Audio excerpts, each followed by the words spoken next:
At eto na nga po, magbabakasyon tayo saglit. Punta tayo sa Spain, Lanzarote. Yan, dahil tapos na nga ang aking studies, magbakasyon tayo saglit.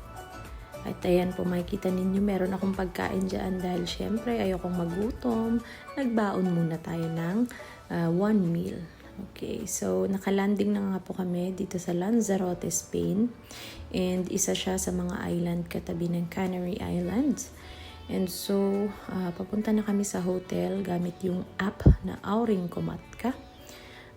Yung app na yon, siya na yung magbubook ng flight and ng hotel and ng bus papunta sa hotel. So, ayan, makikita ninyo dito. Papunta na kami dyan sa room namin. And napakaganda na itong room dahil maaliwalas siya. Malaki yung sala at saka paglabas mo palang kitang-kita mo na yung view ng buong hotel. Merong pool sa labas ng terrace namin. And of course, kitchen, kwarto, yan. So, syempre, nagpunta na kami kaagad sa pool para magpaaraw. Para sa akin, maganda itong pool na to kasi napakalawak at saka napakaraming sunbeds. And of course, syempre yung mga turista, yun ang gusto nila, yung meron silang mapaghihigaan. Nakikita nyo dyan, daming sunbeds. At ang aking magiting na asawa, lumangoy na nga.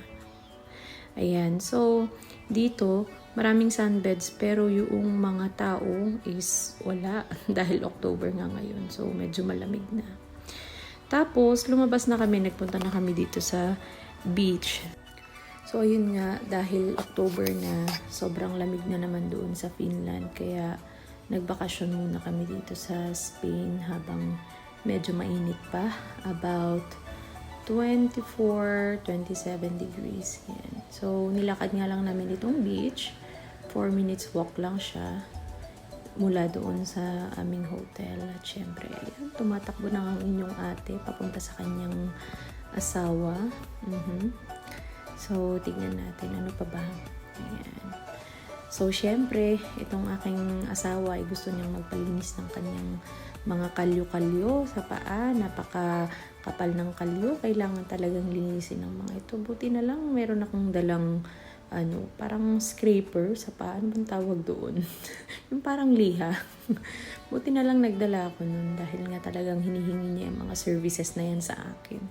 Lalo na kapag kumakapal na ang kanyang kalyo.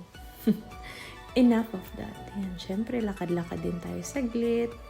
Tapos, video-video din ng konti. Konti lang naman. Yan. Yes. Okay, so, ito na po yung kabuuan ng beach. Para sa akin, maganda siya. Para lang din akong nasa La Union. And syempre, tuwang-tuwa ako dahil may mga bundok dito na kami sa Baguio. Ayan.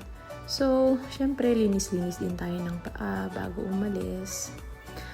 And pauwi na nga kami sa aming hotel. Pero, tingnan natin kung anong pwede nating mabili. Napakalapit lang na itong mga store na ito. After ng beach, pwede ka nang mamili ng grocery. So, ayun, syempre, namili kami saglit ng konting grocery and water. So, makikita ninyo dito, napakaganda ng lighting ng hotel na ito. Lalo na sa gabi. So, ayan, makikita ninyo, ready na naman kaming lumabas. Siguro mga around 8:30 na ng gabi na ito. Lalabas kami saglit at titignan kung ano ang klase ng lifestyle meron sila dito sa Lanzarote. Ayan. So, paglabas pa lamang, makikita natin dito merong restaurant. In fairness, ang mura ng kanilang menu. Meron silang for breakfast, lunch, dinner, and of course, meron silang mga menu for the bar. Tapos, meron silang store dito. Ang pangalan Spar. Ayan. So, good thing with place is ang daming store.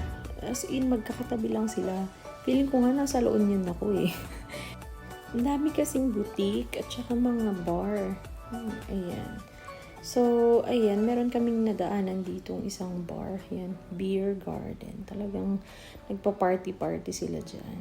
Tapos nung sinilip namin, ang galing nung tumutugtog. Ano bang tawag dyan sa instrument na yan? Okay. So, ayun, bumalik kami sa store, sa Spar, and nag-grocery ulit kami.